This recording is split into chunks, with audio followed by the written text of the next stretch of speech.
making cotton cheesecake, also known as Japanese cheesecake. So this type of cheesecake is different from a regular cheesecake. Not only that it doesn't have a biscuit base, but it's somewhere between a sponge cake and a regular cheesecake. It's a lot fluffier and a lot lighter.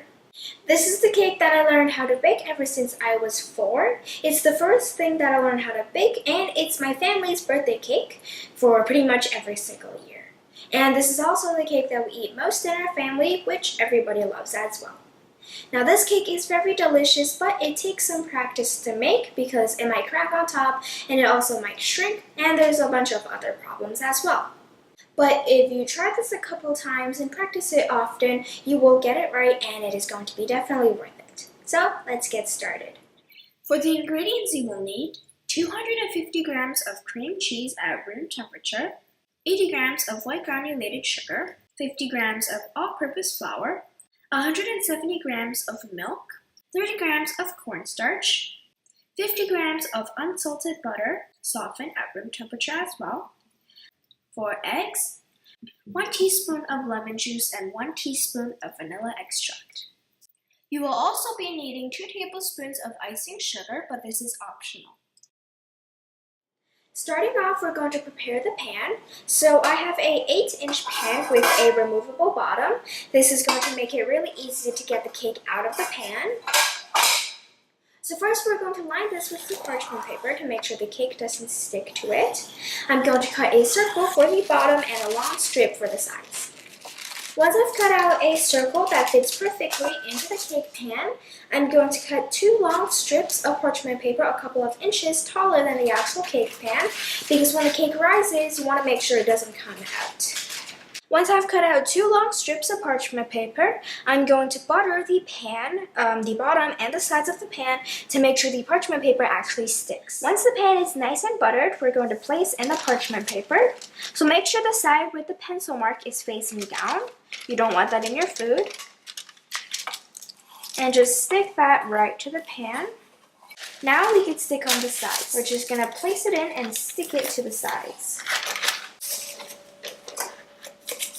And for these 2 strips to stick together, just take a little bit more of that softened butter and smudge it onto the ends.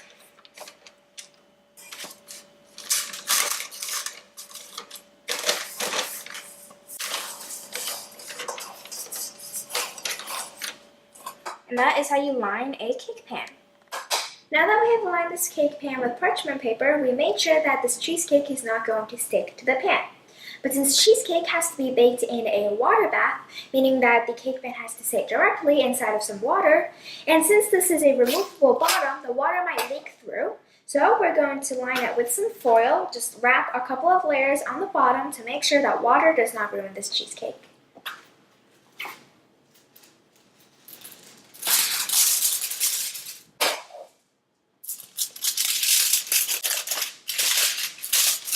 Now that I have tightly wrapped the bottom of this cake pan with 2 layers of foil, I made sure that water is not going to leak into the pan while the cheesecake is baking.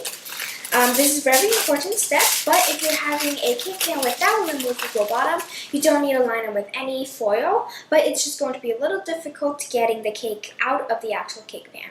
Now we're going to prepare the oven. So preheat your oven to 325 degrees Fahrenheit. Place your oven rack to the lowest position possible, and then place in a deep tray that is big enough to hold the cake pan that we're baking the cake in, and pour in a good amount of cold water, about 2 centimeters high. And you want to make sure you do not skip this step because it is very important that the cheesecake is baking in a water bath. And we're going to pour in the water, then preheat the oven so the water heats up with the oven. So once we place the cheesecake into the oven, it's going to be nice and steamy, and this is a step that's going to prevent the cheesecake from cracking, so make sure you do not skip this step. Now we can make the cheesecake batter. So in a big bowl, we're going to melt together the cream cheese, milk, and the butter.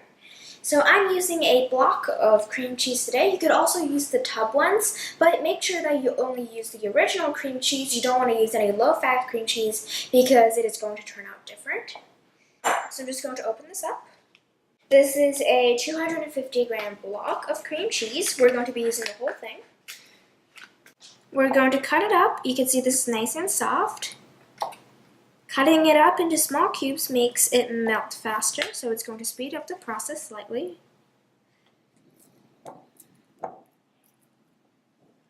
Now we're going to add in the softened unsalted butter, also at room temperature.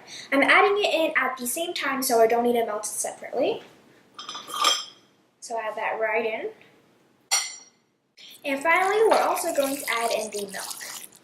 Now prepare a pan with some boiling water, and we're going to melt the cream cheese and the butter inside of the hot water. This is different from a double boiler. We're going to be placing the bowl directly into the water. It's kind of like a water bath. And we're going to let the heat inside of the hot water melt the cream cheese and the butter slowly. Now this could take up to 10 minutes, so you can prepare this ahead of time. And once it's melted, we also have to let it cool. So you could do this while you're preparing the cake pan, but I'm just going to do it step by step today. The water has started to boil, so I'm going to turn off the heat. Just place it in the bowl. Be careful here. And just leave it in there for about 10 minutes or until the butter and cream cheese are melted. While the cream cheese is melting down, give it a couple of stirs, and this is going to speed up the process. While the cream cheese and the butter are melting, we're going to separate the 4 eggs. So prepare a large bowl for the egg whites. Make sure it is nice and clean. There should be no water or grease inside of it, because if there are, the egg whites might not whip up. So if you find your meringue not whipping up and forming stiff peaks, that might be the reason. There might be water or grease inside of your bowl. And also, if you took the egg out of the fridge, there's going to be a lot of water on top of it, so make sure you wipe that nice and clean as well to make sure there's no water at all in the meringue. And also prepare a small bowl for the egg yolks. So now let's separate the egg whites. Just rotate the egg yolk. Oh no, I broke it. It's okay. Separating the egg yolks and the egg whites are actually pretty simple. It does take some practice though. And if you find the egg yolk breaking a lot and going into the egg white, which would also affect the meringue whipping up, there's a little trick for you. Just crack the egg right into the meringue. Make sure you do not break the yolk though. Crack it in. And then make sure your hands are extremely clean. Again, there should be no water or grease on top of it. Carefully pick up the egg yolk.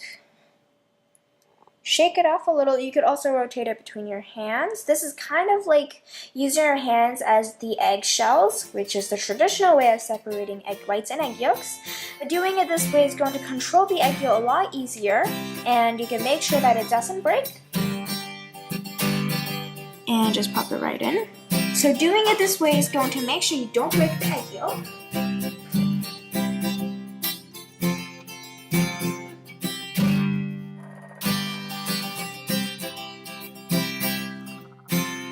Separated. So now I'm going to place the egg whites somewhere that I make sure that grease and water is not going to get into it.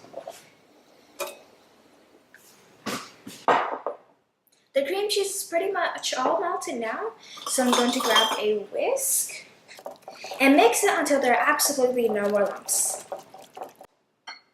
The cream cheese and the butter are all melted now, so I took it out of the hot water and I'm mixing it until it is completely smooth, and then I'm going to let it cool completely while we sift together the dry ingredients.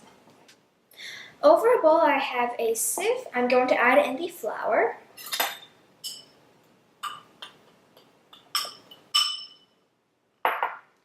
the cornstarch, and sift this all together.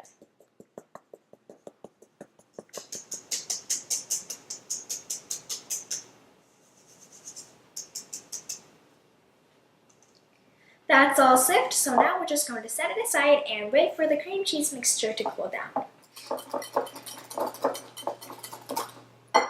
This is cooled down, so now we're going to add in the dry mixture that we just sifted. And then just mix it until it is completely smooth.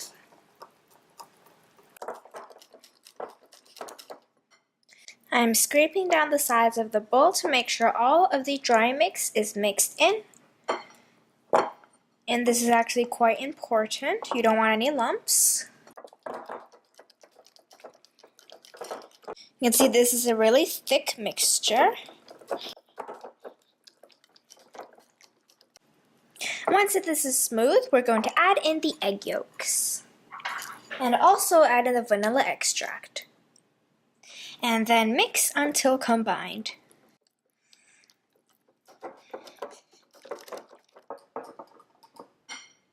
The egg yolks and the vanilla are mixed in, so stop mixing. You don't want to overbeat this. And if you want this cheesecake to be extremely smooth, you could also just pass this through a sieve to get rid of any extra lumps.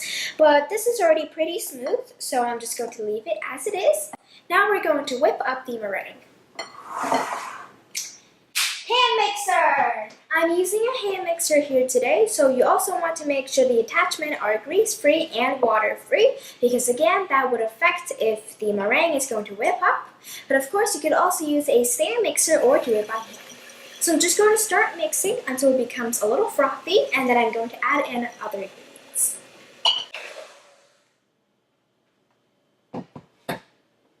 The egg white has become frothy, as in it has paled in color and it's starting to grow in volume. Now I'm going to add in 1 teaspoon of lemon juice, and this is going to help stabilize the egg whites. If you don't have lemon juice, you could also add in 1 teaspoon of white vinegar or some cream of tartar, which would all help stabilize the egg whites. And then just keep beating. The egg whites are starting to stiffen, so I'm going to add in the sugar. We're going to add this in stages, so first I'm just going to add in 1/3 of the sugar to the meringue.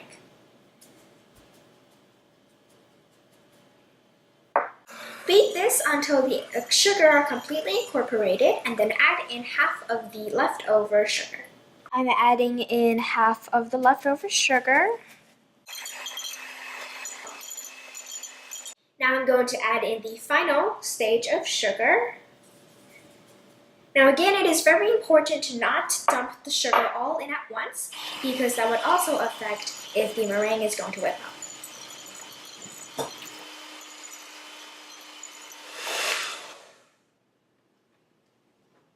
You want your meringue to hold soft peaks, meaning it's not going to stand straight up, it's going to hook over just a little. And another way to see if your egg whites are ready is to flip it over your head, and nothing should fall over. But again, you don't want your meringue to reach stiff peaks, because then the cake might crack. Folding the cheesecake batter is also an important step, because you don't want to deflate all of the meringue. If you do, the cheesecake will not be really light and fluffy, it is going to be really dense. So starting off, I'm going to mix about 1/3 of the meringue with the cream cheese mixture.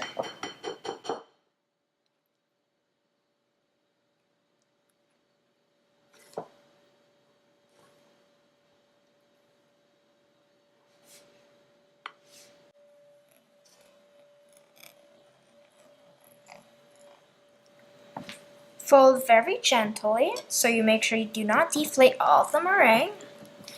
Go under, over, and flatten, under, over, and flatten, and repeat. Just fold this until there are no more streaks of white. Make sure you do not overmix. So this is ready. Now we're just going to pour this into the prepared cake pan.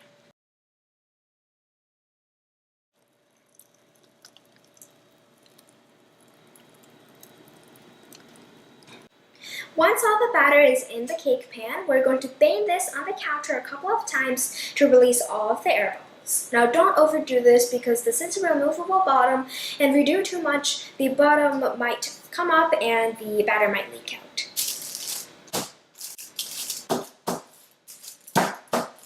Once all of the air bubbles are released, we could place this into the oven.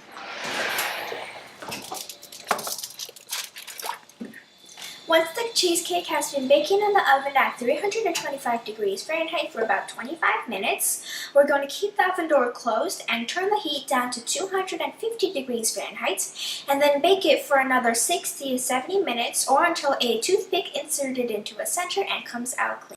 While the cheesecake is baking, you can look through the oven door, and if you're finding the water bath starting to dry out, add in some more hot water into the baking tray underneath the cake pan, and this is going to prevent the cake from cracking.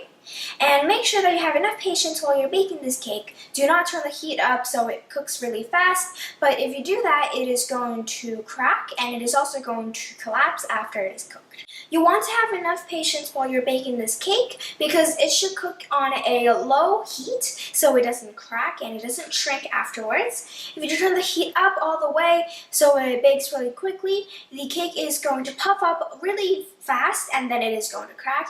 And after it is baked, it's not going to hold its shape like that, so it would shrink and collapse and it won't look as good.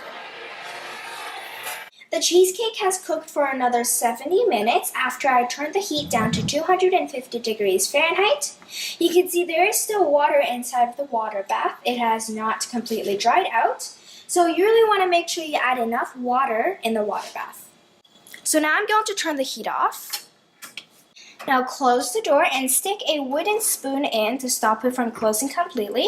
This way there's going to be a little gap for the cold air to go in slowly so the cheesecake cools down slowly and does not shrink as much. The cake has cooled in the oven for about an hour with the wooden spoon between the doors, so it cooled down slowly so the top is nice and flat. It did not shrink too much, it did not crack. So now I'm going to take off the aluminum foil, place it in the fridge for at least 4 hours, and then cut into it. If you cut it as soon as it comes out of the oven, it is going to crumble up and break because it is really loose. So I'm just going to take off the aluminum foil.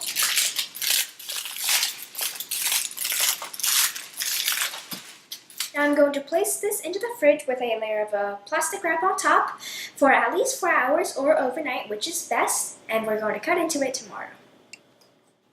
This cheesecake has been in the fridge for at least 4 hours, or I placed it in for overnight. Now we're going to take it out of the pan.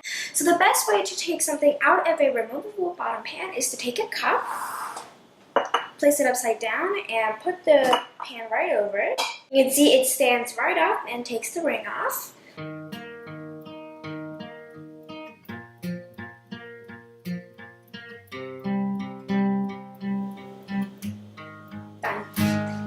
I've transferred the cheesecake onto a pretty serving platter, and now for a final garnish, this is actually optional. I'm just going to sprinkle it with some powdered sugar to add a really pretty touch.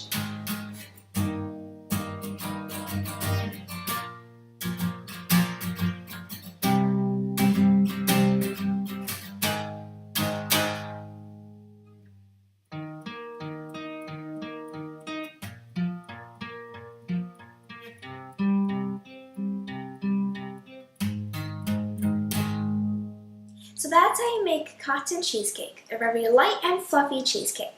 Now I'm going to share a couple of tips with you to prevent the cheesecake from cracking. To make sure that the cheesecake doesn't crack is to not bake it in such a high temperature and to bake it in a water bath. The cake pan should be at least 2 centimeters inside of the water, and make sure that the water doesn't dry out while it's baking. If you find the water drying out, make sure you add in some hot water. And if the cake pan has a removable bottom, make sure that you wrap it tightly with foil so the water doesn't leak into the cheesecake, which would make it really soggy and it won't taste as good.